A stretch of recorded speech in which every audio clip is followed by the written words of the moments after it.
Good morning to all of you. देखिए आज का टॉपिक हम लोग का नेक्स्ट टॉपिक चलेंगे हम लोग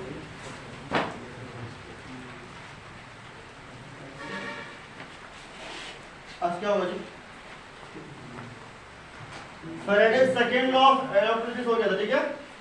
फैराडे का दोनों नियम पढ़ा दिया ना, Faraday first law of electrolysis और Faraday second law of electrolysis. ये बहुत इंपॉर्टेंट एग्जाम में आएगा बोर्ड में, ठीक है, थोड़ा सा ध्यान दीजिएगा। नेक्स्ट टॉपिक आपका कंडक्टेंस। कंडक्टेंस कंडक्टेंस क्या होता है? It is the ease with which the current flow through the electrolyte. Electrolyte के थ्रू करंट कितने आसानी से फ्लो कर सकता है, हम उसे दिखाते हैं कंडक्टेंस से। इलेक्ट्रोलाइट क्या था जी? मोल्टेन स्टेट में या फिर एक्वस स्टेट में उससे इलेक्ट्रिसिटी पास होती है, ठीक है। तो कंडक्टेंस क्या है? बहुत आसानी तरीके से इलेक्ट्रोलाइट को पास। अच्छा, तो हम लोग कह सकते हैं कि रेजिस्टेंस का उल्टा। रेजिस्टेंस क्या करता है? रोकता है, और कंडक्टेंस क्या करता है? आसानी से पास होने देता है, ठीक है। तो कंडक्टेंस जितना ज्यादा रहेगा इलेक्ट्रिसिटी उतना ज्यादा रहेगा। रेजिस्टेंस जितना कम रहेगा कंडक्टेंस उतना ज्यादा होगा, इलेक्ट्रिसिटी उतना इजीली फ्लो करेगी। रेजिस्टेंस जितना ज्यादा होगा, रोकने वाले जितने ज्यादा होंगे, कंडक्टेंस उतना कम होगा, तो इलेक्ट्रिसिटी उतना फ्लो नहीं कर पाएगी, ठीक है। तो रेजिस्टेंस कैसा यूनिट क्या होता है? ओम। तो कंडक्टेंस कैसा यूनिट? पर ओम। क्या पढ़ेंगे इसे? पर ओम। नेक्स्ट टॉपिक है आपका रेजिस्टेंस, ठीक है। रेजिस्टेंस भी समझ लीजिए। रेजिस्टेंस जानते हैं? Resistance is the barrier of flow of electrons, ठीक है। इलेक्ट्रॉन्स के फ्लो होने में जो रुकावट डालता है दैट इज कॉल्ड रेजिस्टेंस, ठीक है। जैसे कि मान लीजिए ये वायर है, यहाँ स्विच है, वो है ना। अब यहाँ से करंट फ्लो हो रहा है, तो कोई ना कोई रोक रहा होगा। इलेक्ट्रॉन्स फ्लो हो रहे हैं, तो कोई ना कोई रोक रहा होगा इलेक्ट्रिसिटी को फ्लो होने से। तो जो इलेक्ट्रिसिटी को फ्लो होने से रोकता है that is called resistance. Resistance क्या है? बैरियर का काम करता है, ठीक है। तो रेजिस्टेंस कैसा यूनिट? ओम। कोई दिक्कत?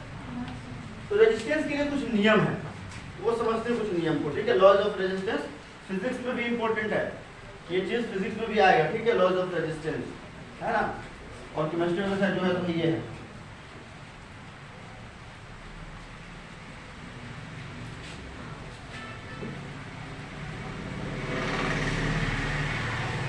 चलिए टॉपिक क्या हम लोग का? लॉज ऑफ रेजिस्टेंस, रेजिस्टेंस का नियम। देखिए ध्यान से, लॉज ऑफ रेजिस्टेंस क्या बोलता है? नियम यह कहता है,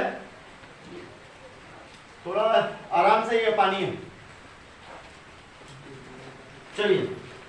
बोलता है ना, resistance is directly proportional to the length of the conductor, ठीक है। Resistance is directly proportional to the length of the conductor. पहले इस बात को समझते हैं, कैसे? कोई समझाएंगे कैसे? एक बात की बता रहे, यदि मान लीजिए यहाँ पे रेजिस्टेंस 5 ओम है, इतना में अगर रेजिस्टेंस मान लीजिए 1 ओम है, कितना है? 1 ओम। कितना में कितना हो जाएगा? 2। कितना में? 3। कितना में? कितना में? तो जैसे जैसे लंबाई बढ़ रही है वैसे वैसे इसके रेजिस्टेंस बढ़ रहा है कि नहीं बढ़ रहा? बताइए। बढ़ रहा है। तो हम कह सकते हैं resistance is directly proportional to the length of the conductor. ये आप लोग फिजिक्स में पढ़ चुके हैं, लॉज ऑफ रेजिस्टेंस, पढ़े? हाँ, बढ़िया। और एक और नियम है रेजिस्टेंस का, resistance is inversely proportional to the area of cross section. हम कॉपी में आप लोग को नोट्स में कैपिटल ए लिखे हैं, तो यहाँ पर भी कैपिटल ए लिख दे रहे हैं, ठीक है। चलिए अब ये क्या भैया, कोई इसको समझाएंगे कि एरिया ऑफ क्रॉस सेक्शन के इनवर्सली प्रोपोर्शनल कैसे है रेजिस्टेंस?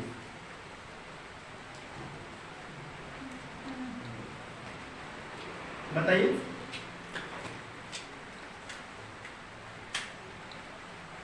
ऑटो में नहीं आया।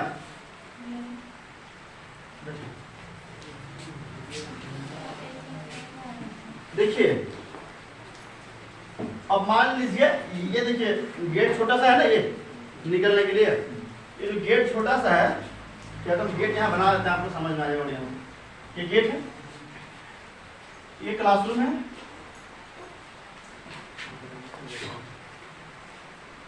क्लासरूम के ये गेट है, ठीक है।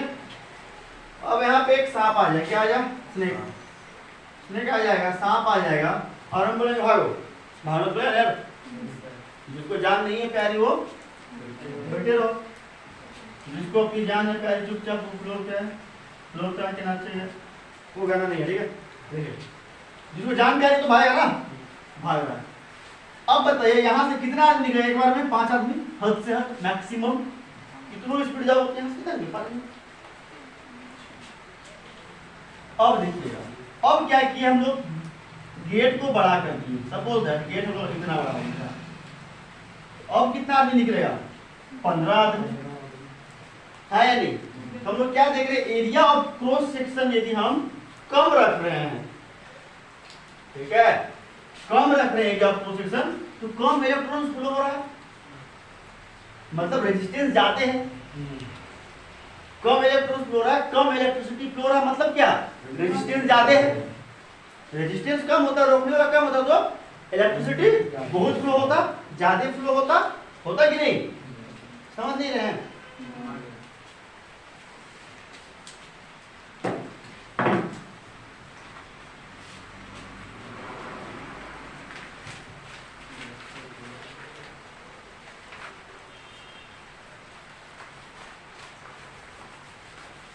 This is called area of cross section, ठीक है।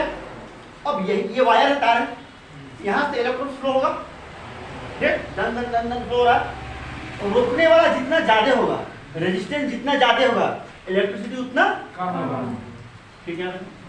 रोकने वाले कम होंगे, रेजिस्टेंस कम होगा, इलेक्ट्रिसिटी, ठीक।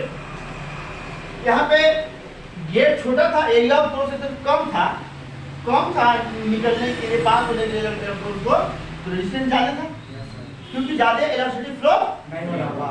अब खूब बड़ा हो गया, आराम से फ्लो हो रहा है, जगह बड़ा हो गया, आराम से फ्लो हो रहा है, आराम से फ्लो हो रहा है, मतलब एरिया बढ़ा दिए तो आराम से फ्लो हो रहा है, मतलब रेजिस्टेंस तब तो आराम से फ्लो हो रहा है, हाँ या नहीं, ठीक, मिटा दें, समझ में आएगी, फिजिक्स है, ठीक है। और कंबाइनिंग इक्वेशन 1 और 2, इक्वेशन 1 और 2 को कंबाइन करने पे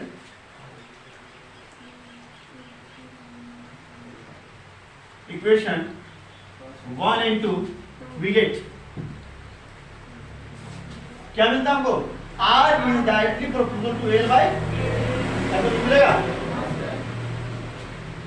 डायरेक्टली प्रोपोर्शनल की जगह पे यदि हम बराबर लिखते तो कांस्टेंट देना पड़ेगा, ठीक है, raw R used to rho into L by numericals बनेगा इससे, ठीक है। अब सर यहाँ पे R क्या है, रेजिस्टेंस, L क्या है, length of the conductor electrolyte, sorry, A क्या एरिया ऑफ क्रॉस सेक्शन, और rho क्या है,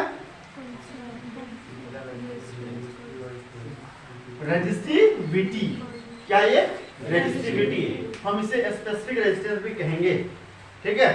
इसका यूनिट क्या हो जाएगा, हम रेजिस्टिविटी की यूनिट बात करें, रेजिस्टिविटी की यूनिट ओम मीटर देखते हैं करके, तो R इंटू ए बराबर रेजिस्टिविटी इंटू एल, ठीक है, रेजिस्टिविटी का निकालना है जी, तो R into a by l, R का ओम, ए का मीटर स्क्वायर, एल का मीटर, मीटर से मीटर घर गया ओम मीटर, ठीक है। वैसा unit of resistivity is ohm meter, कोई दिक्कत, अच्छा रेजिस्टेंस का क्या हो यूनिट, ओम मीटर, ओम ना, चलिए मिटा दें,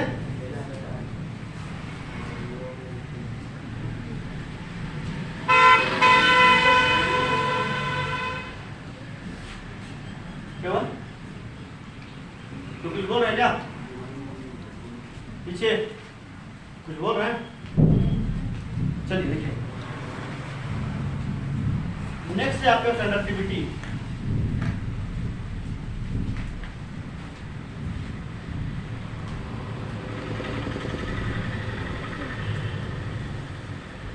हम इसे बोलते हैं specific conductance.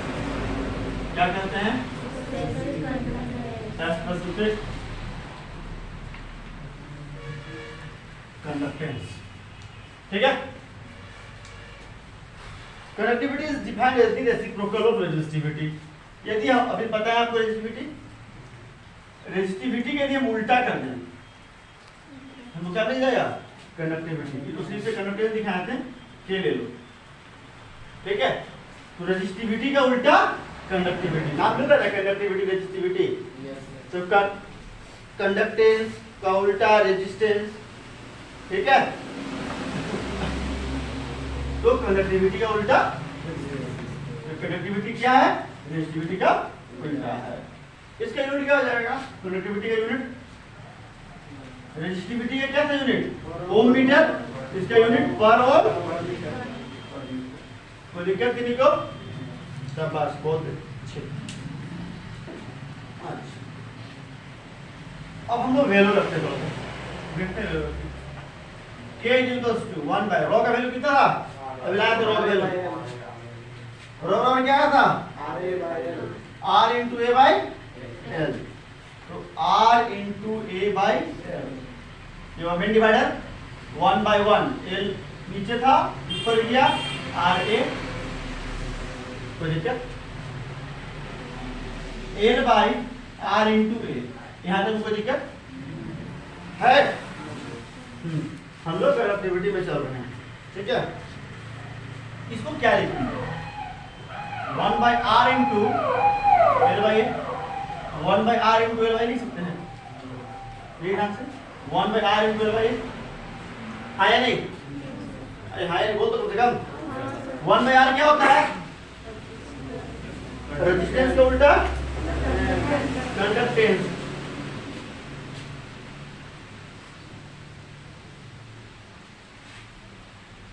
L by A cell constant. चलिए हम लोग कह सकते हैं बच्चा कंडक्टिविटी, सॉरी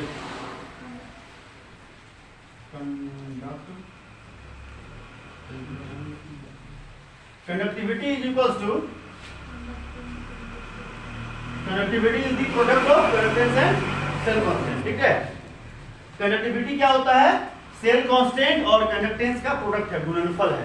ठीक है। तो आपको जो डेफिनेशन आसान लगे वो डेफिनेशन लिख दीजिएगा। आपको ये आसान लगे it is the reciprocal of resistivity, वो लिख दीजिएगा। ये भी आसान है, कोई बहुत बड़ी चीज नहीं है। ठीक है। इस चीज को हम सेंटेंस में लिखा है, पढ़ देते हैं, एक बार सुन लीजिएगा ध्यान से। Conductivity may be defined as the conductance of the solution of an electrolyte enclosed in a cell when two electrodes of unit area of cross section separated by 1 meter। 1 centimetre. ठीक।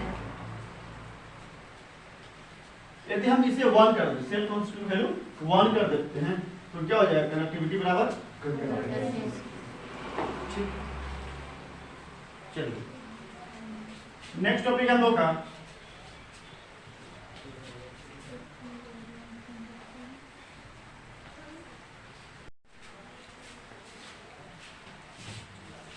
हम लोग टॉपिक क्या है? Equivalent conductance. Equivalent conductance of an electrolyte is the conductance. Equivalent conductance क्या है? Conductance किसका? Of all the ions, सभी ions का। वो आयंस कहां से आएंगे? Produced by 1 gram equivalent of the electrolyte in solution. Solution में जो इलेक्ट्रोलाइट है, ठीक है, सॉल्यूशन में जो इलेक्ट्रोलाइट है उसमें 1 ग्राम इक्विवेलेंट के द्वारा जितने आयंस प्रोड्यूस हो रहे हैं उसका जो कंडक्टेंस होगा, सब क्या है? 1 ग्राम इक्विवेलेंट लेना है। ठीक है। उसके द्वारा जितने आयंस प्रोड्यूस होंगे उनका जो कंडक्टेंस होगा that is called equivalent conductance. एक रिलेशन है, रिलेशन देख लीजिए, न्यूमेरिकल बनाइएगा इससे। Relation between equivalent conductance and specific conductance, equivalent conductance and specific conductance, दोनों में क्या रिलेशन है, ठीक है, वो देखते हैं। लैम्डा सी बराबर 1000 इंटू के बाई सी, कभी कभी इसको एन भी लिखता है, ठीक है। यहाँ पर लैम्डा सी क्या है, अच्छा तो ये हटाओ, पहले बताओ के क्या है, अभी बताएं पीछे, कंडक्टिविटी, वेरी गुड, बहुत अच्छे। सी क्या है, कंडक्टेंस, और लैम्डा सी क्या है,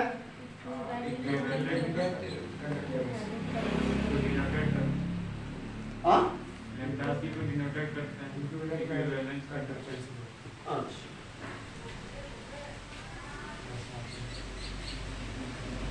ये क्या है, कंडक्टिविटी, लैम्डा सी क्या है, इक्विवेलेंट, ध्यान लिख लेंगे, लैम्डा सी बराबर इक्विवेलेंट कंडक्टेंस, के बराबर कंडक्टिविटी या फिर स्पेसिफिक कंडक्टेंस, ठीक है। दोनों आप लिख सकते हो, कोई दिक्कत नहीं, इनके बीच में रिलेशन है। Lambda c equals to 1000 into k by c, ठीक है। अच्छा, इसका यूनिट क्या होगा, फॉर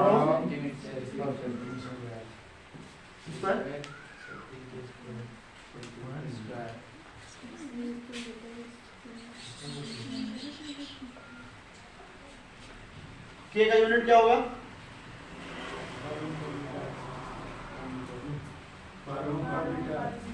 पर ओम पर मीटर, और सी का कंडक्टेंस का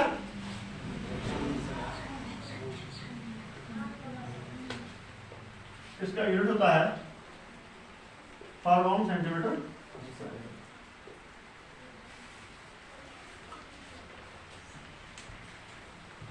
मोलार कंडक्टेंस। नेक्स्ट टॉपिक है आपका molar conductance.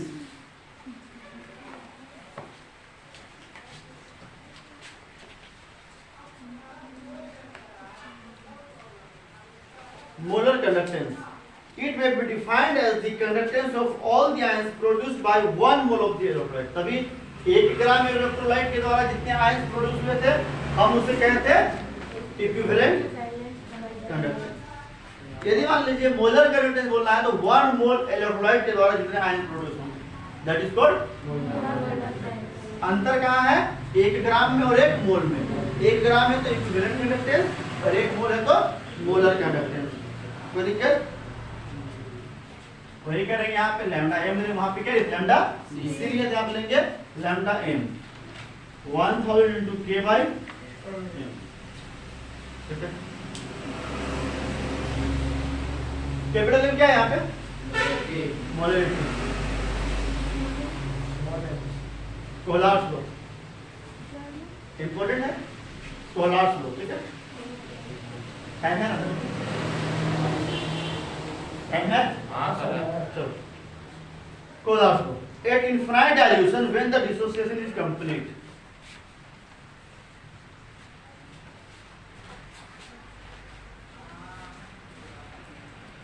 कोलार्स at infinite dilution when the dissociation is complete, एकदम पूरा डाइल्यूट हो गया when the dissociation is complete, मतलब जब पूरी तरह से आयंस टूट चुके हैं, डिसोसिएशन पूरा हो चुका है ना। डिसोसिएशन मतलब टूटना और एसोसिएशन मतलब जुड़ना, ठीक है। At infinite dilution when the dissociation is complete, each ion of the electrolyte, electrolyte का प्रत्येक आयन हम I दे रहे हैं, ठीक है, makes a different contribution of its own towards the molar conductivity of the electrolyte। अब बहुत भारी चीज है, बहुत आसान है, ठीक है। At infinite dilution when the dissociation is complete, जब पूरी तरह से ये टूट गया, टूटेगा तो आयंस मिलेगा, अरे हाँ या नहीं मिला। Each ion of the electrolyte, और electrolyte का प्रत्येक आयन इसका अपना कंट्रीब्यूशन है किसके प्रति, towards the molar conductivity of the electrolyte. अभी पढ़ाया मैं आपको मोलर कंडक्टिविटी, एक मोल के द्वारा जितना आयन प्रोड्यूस होंगे, ठीक है, उसी मोलर कंडक्टिविटी के लिए जितना इसका कंट्रीब्यूशन होगा। Each ion of the electrolyte makes a definite contribution of its own towards the molar conductivity of the electrolyte, and it is quite independent of the other ions of the electrolyte. अब इसको इससे कोई मतलब नहीं है, इसको इससे कोई मतलब नहीं, इसको इससे कोई मतलब नहीं, इसको इससे कोई मतलब नहीं है, मतलब दूसरे आयन से ये इंडिपेंडेंट हैं, ठीक है। इसके कुछ एप्लीकेशन से कोलाज दो के एप्लीकेशन देख लीजिए। जब पूरी तरह से आयंस में टूट गया तो हर एक आयन का अपना कंट्रीब्यूशन है मोलार कंडक्टिविटी के लिए, ठीक है, इतना ही है, ठीक है। प्रत्येक ion, each ion of the electrolyte makes a definite contribution of its own towards the molar conductivity of the electrolyte. Application of Kohl's law in calculation of molar conductance at infinite dilution. Molar conductance at infinite dilution, ऐसा लिखते हैं, molar conductance at infinite dilution, ठीक है, ऐसा लिखते हैं। अच्छा, अब यह क्या भैया एप्लीकेशन क्या है, in calculation of molar conductance at infinite dilution for weak electrolyte.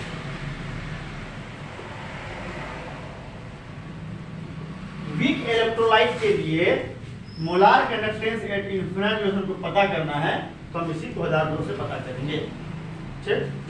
दूसरा it is possible to determine the value of its dissociation constant once we know the value of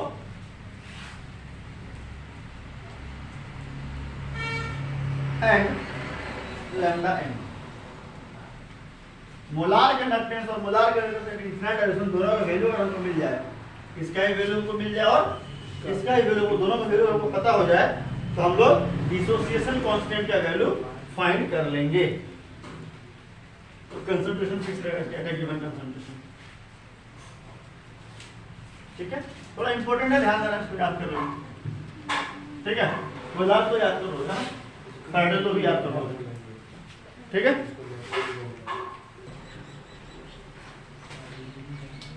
अच्छा, नेक्स्ट टॉपिक है आपका battery.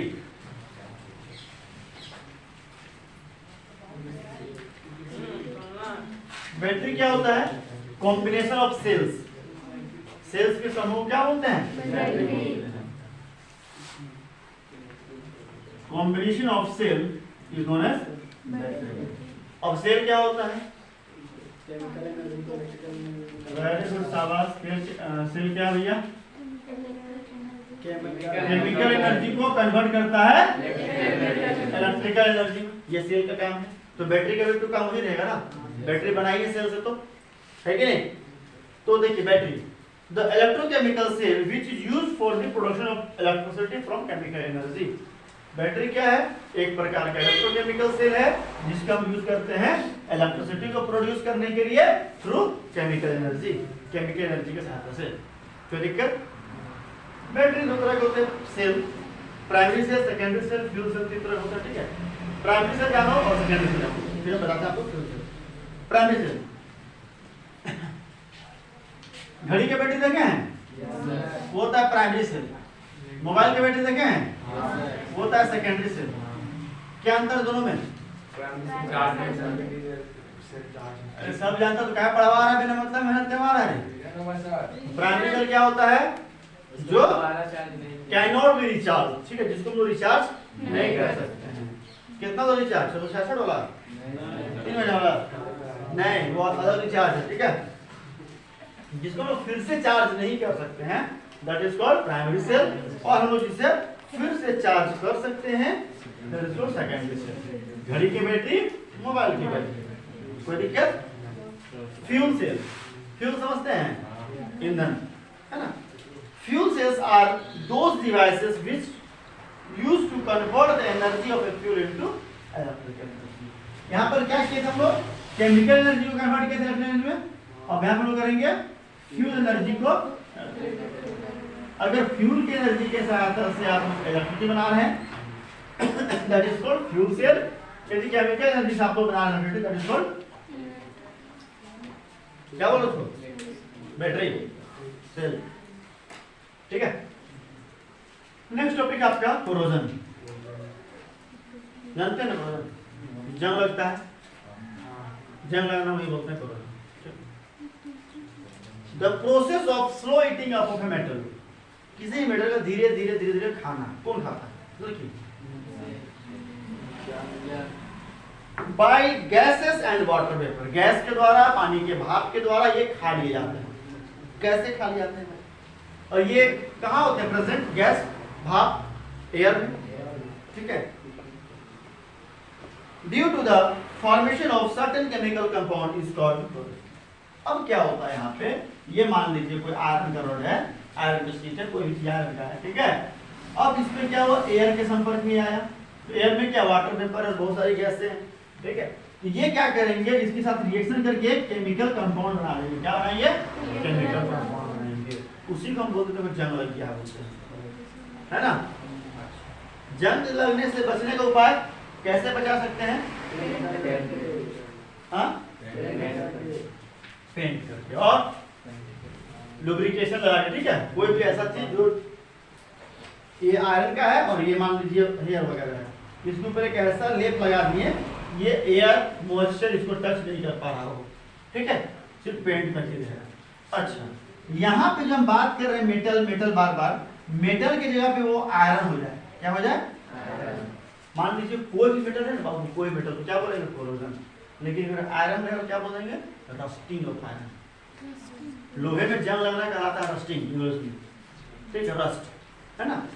Metal की जगह पे कोई iron हो जाए, लोहा हो जाए, that is called rusting of iron. ठीक है। जंग लगने से बचने का उपाय पता चल गया? नहीं, दिवाली आएगा तो पेंट क्या करते हैं?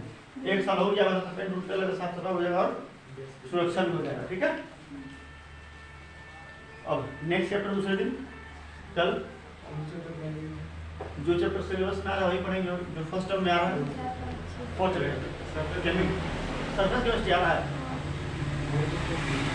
अरे कोई बात नहीं, देख लेंगे कल के कल देख लेंगे। ठीक है। आज इतना ही करते हैं, है ना।